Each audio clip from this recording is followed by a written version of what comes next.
Waalaikumsalam warahmatullahi wabarakatuh. Selamat sore. Di sini saya akan mempresentasikan atau menjelaskan hasil dari saya mereview jurnal, yaitu yang berjudul proses percabangan dan aplikasinya dalam penentuan peluang bertahan suatu marga. Dengan dosen pengaturnya Ibu Bunga. Lalu pada identitasnya sendiri, seperti yang saya sebutkan tadi, judulnya itu proses percabangan dan aplikasinya dalam penentuan peluang bertahannya suatu marga.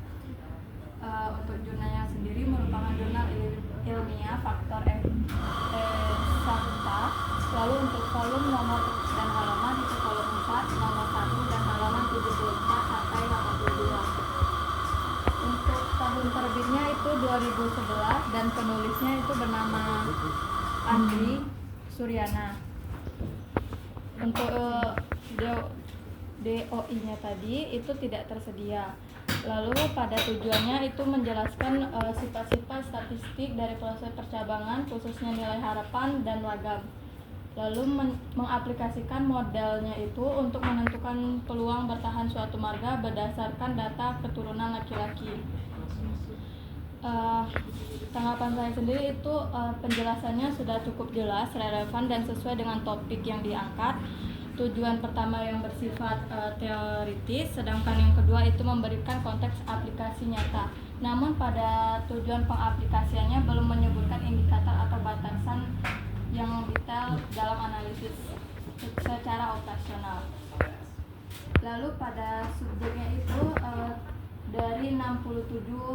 dari respon 67 anggota marga X yang telah memiliki keturunan laki-laki dan itu marganya diturunkan dari pihak laki-laki. Data digunakan untuk menentukan distribusi keturunan, jumlah keturunan sebagai dasar penerapan model proses percabangan dalam menghitung bertahannya suatu marga. Nah, tanggapan saya ini penjelasan seperti yang tadi, penjelasannya cukup relevan dan tepat pada tujuan teoritisnya. Namun masalah dia pengaplikasiannya atau aplikatif itu belum cukup kuat secara metodologis untuk menghasilkan generasi yang valid. Lalu penjelasan subjek kurang lengkap dan tidak ada validasi nyata atau statistik, sehingga penerapan modelnya itu kurang kuat dalam konteks dunia nyata. Lalu untuk metode yang digunakan yaitu kualitatif dalam bentuk studi literatur, itu bersumber dari buku Introduction to Probability Model yang ditulis oleh SM First. Lalu pengambilan datanya purpose sampling itu dari 67 respon dari marga X yang sudah memiliki keturunan laki-laki. Metode yang ada pada jurnal ini cukup tepat untuk membangun teori dasar, namun masih belum kuat untuk pada pengaplikasiannya sendiri. Dari pengumpulan data yang kurang jelas, tidak ada uji statistik pendukung dan distribusi keturunan yang tidak terlalu valid. Lalu untuk hasilnya sendiri pada teoritis, pada jurnal ini penulisnya berhasil menunjukkan bahwa nilai harapan populasi ke N itu adalah ekspektasi yang sama dengan P. Lalu ragam populasi diberikan dalam dua kondisi, P sama dengan 1 dan P tidak sama dengan 1, dan fungsi pembangkit peluang digunakan untuk peluang kepunahan. Lalu hasil pengaplikasiannya sendiri itu probabilitas memiliki 0, 1 dan 2 anak laki-laki 0,5, 0,36, 0,49.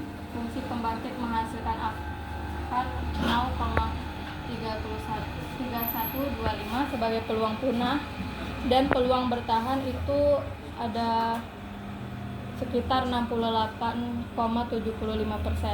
Pada hasilnya ini, hasil teoritis menyajikan dan pembuktian matematikanya sudah cukup jelas, lengkap, kuat, dan tepat. Nah, di sini ada contoh kasus dari hasil tadi, yaitu penulis meneliti menggunakan marga X, yaitu marga yang hanya diwariskan oleh keturunan laki-laki untuk menerapkan model proses percabangan. Diasumsikan bahwa tidak ada imigrasi maupun di wilayah yang diteliti, sehingga perkembangan marga hanya ditentukan oleh jumlah keturunan laki-laki. Ini diambil di wilayah Jakarta Timur. Dari data 67 responden itu diketahui bahwa setiap individu memiliki maksimal 2 keturunan laki-laki dengan peluang Z sama dengan 0 ya seperti disebutkan tadi. Lalu langsung saja pada marganya memiliki sekitar 68,75% untuk tetap bertahan dan melanjutkan garis keturunannya di wilayah Jakarta Timur. Pada kelebihannya sendiri, dari penulisan dan isinya tadi itu landasan teorinya itu kuat, penjelasan tentang konsep Markov dan bridging proses lengkap dan robust, pembuktian matematisnya rapi dan didukung ilustrasi grafik, contoh aplikasi nyata sehingga membuat teori lebih mudah dipahami, struktur tulisan teratur dan mudah diikuti. Ini detail atau salah satu contoh dari pembuktiannya tadi, dan itu ada rumus dari varian yang untuk pi sama dengan 1 dengan pi tidak sama dengan 1. Harusnya ditulis secara detail, cuman terlalu banyak untuk kami masukin, jadi kami masukin ini.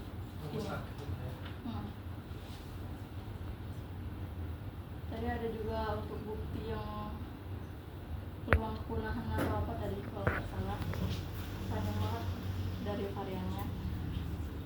Lalu untuk kekurangannya sendiri itu sampel kualitasnya itu kecil, di mana hanya 67 responden dan tidak representatif. Tidak ada uji statistik yang memvalidasi asumsi proses perjalangan yang tidak realistis untuk populasi manusia modern. Metode kualitatifnya minim informasi sehingga tidak dapat diulang. Lalu kurangnya diskusi tentang keterbatasan dan bias penelitian. Nah, pada kesimpulan ini, jurnal ini memberikan pemahaman teoretis yang sangat baik mengenai proses percabangan dan pembuktiannya. Secara matematis sendiri itu kuat, terstruktur dan informatif. Aplikasi pada marga memberikan ilustrasi sederhana yang menarik meskipun tidak didukung metodologi empiris yang kuat. Jurnal ini akan berguna untuk tujuan edukasi dalam bidang matematika, statistik, dan proses stokastik. Namun tidak cukup kuat jika digunakan sebagai dasar penelitian demografi atau analisis kepunahan manusia secara ilmiah. Nah, di sini dapat dilakukan penyempurnaan agar datanya bisa dilakukan untuk penelitian yang lebih banyak, seperti mempersempit daerahnya atau menyebutkan marganya secara detail agar bisa dimanfaatkan tadi. Sekian penjelasan dari saya. Apa ada yang ingin ditanyakan? Ada pertanyaan? Kalau studi kasus yang tadi itu studi kasus dari artikelnya atau dari ini ya, dari kutip di mana gitu? Ini Memang dari artikelnya, Bang. Studi kasusnya cuma satu berarti? Iya, kebetulan cuma kasus. Kebanyakan dia ngebahas soal bagaimana cara menemukan kepunahannya itu tadi, untuk rumus-rumusnya tadi. Tapi kalau untuk contoh penyelesaian cuma satu kasus? Iya, satu kasus.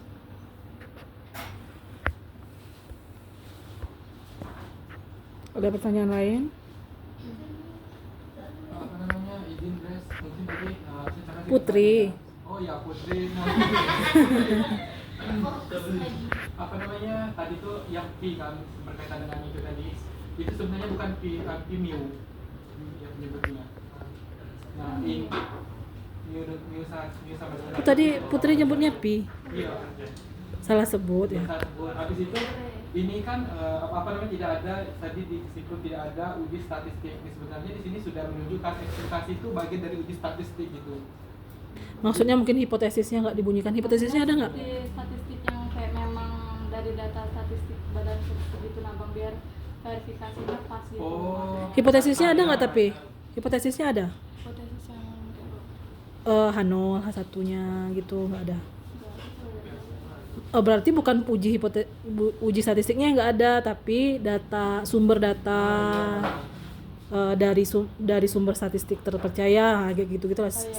Itu Pak paling. yang terpercaya kayak badan statistik yang memang bisa bilang kalau itu tuh memang punya atau enggaknya. Kalau ini kan dia cuma dari responden yang 67 dan nggak tahu juga itu marganya apa, jadi tidak bisa langsung disimpulin bahwa itu tuh punya atau enggak gitu. Oke. Ada lagi pertanyaan? Jika tidak ada, boleh ditutup. Karena dari Ibu udah oke ya tanggapannya. Sepertinya dari Sahrul tadi yang meyakinkan masalah kasus, dan dari Rido tadi udah tercover lah ya. Oke, dari yang lain sebelum ditutup? Daniel, ada? Oke, jika tidak ada boleh ditutup. Sekian tanya jawabnya. Saya akhiri. Wassalamualaikum warahmatullahi wabarakatuh. Waalaikumsalam warahmatullahi wabarakatuh.